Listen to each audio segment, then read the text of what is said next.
બનાવમાં એવું છે સર કે હું 2010માં એક પૂજા નામની છોકરીના ટચમાં આવ્યો હતો. 2013માં હું એની સાથે લિવ ઇનમાં રહેવાનું ચાલુ કર્યું. હું ઓલરેડી મેરીડ હતો, મારા બાળકો હતા. આની સાથે હું લિવ ઇનમાં રહેતો હતો. એનાથી મને એક બાળકી છે જે 6 વર્ષની છે. આજથી 2 તારીખ 8મો મહિનો 2024માં એક તકરારથી એ મને છોડીને ચાલી ગઈ. એ મને છોડીને જતી રહી. બરાબર. એ જ્યારે જતી રહી મને જાણવા મળ્યું ત્યારે હું જ્યારે ઘરે ગયો ત્યારે મને જાણવા મળ્યું તો મેં જોયું કે બધું જ લઈને જતી રહી છે. એનો સર સામાન, મેં આપેલા ઘરેણાં, એફડીની ડિટેલ્સ, ચેકબુક એ પોતે લઈ ગઈ છે.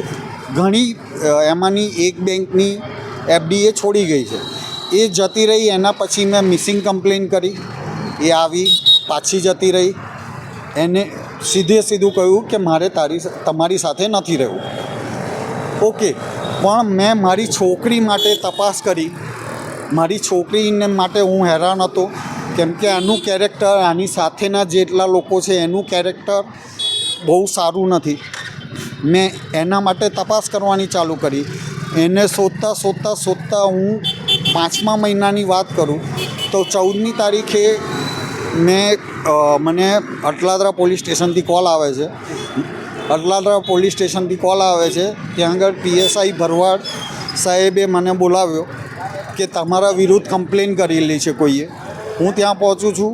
એ મને એવો આક્ષેપ કરે છે કે તમારા લોરેન્સ બિશ્નોઈ સાથે સંબંધ છે અને તમે એને લઈને કોઈ શીલા નામની એક શીલા રાજપૂત કરીને છે એને ધમકી અપાવો છો. મેં કહ્યું સર, હું સીધો સાદો માણસ છું. એ બધા મારા કોઈ કોન્ટેક્ટ છે નહીં. તેમ છતાં બધું જ એવિડન્સ આપવા છતાં એ લોકો મને ત્યાં આગળ કૂતરાની જેમ, એ અને એમનો રાઇટર મને કૂતરાની જેમ અંદર મારે છે પેલા લોકોની હાજરીમાં. બરાબર. આ રજૂઆત મેં CP સાહેબને આવી રહી. એ એપ્લિકેશન છે અહીં આગળ મારી પાસે, એની તારીખ પણ છે. 20/5 મેં રજૂઆત કરેલી છે. આજે એ વાતને 1.5 મહિનો થઈ ગયો. બરાબર છે. ના મારી છોકરીને મને કોઈ સમાચાર મળી રહ્યા છે. એના ઉપર આ લોકો કોઈ એક્શન લેવા તૈયાર નથી. સીધું કહે છે કે તમે કોર્ટમાં જાઓ. કોર્ટ જ્યારે હુકમ કરશે ત્યારે અમે લોકો શોધીશું.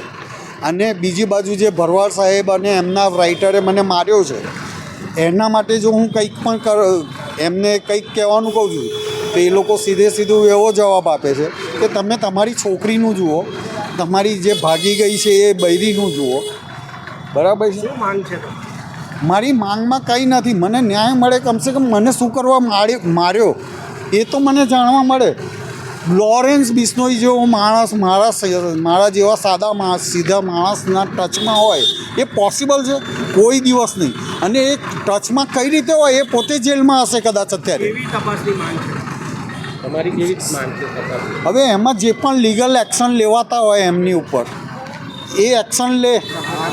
જે પણ એક્શન એમના ઉપર લીગલી લઈ શકાય. કેમ કે આ રીતે ત્યાં આગળ સીધો વસ્તુ છે. સંતોષીનગર વુડા હાઉસિંગ ઇંગ્લિશ દારૂનું મોટું હબ છે બરોડાનું, જેના દબાણ હેઠળ, ત્યાંના એક બુટલેગરના દબાણ હેઠળ અને પૈસાની બહુ મોટી આપલેની વચ્ચે એ લોકોએ મને ફસાવ્યો અને મારું નામ એક બુટલેગર એક ઇન્ટરનેશનલ લોન સાથે જોડી દીધું. શું નામ આપનું? કોનું? તમારું નામ શું? મારું નામ આશીષ અગ્રવાલ.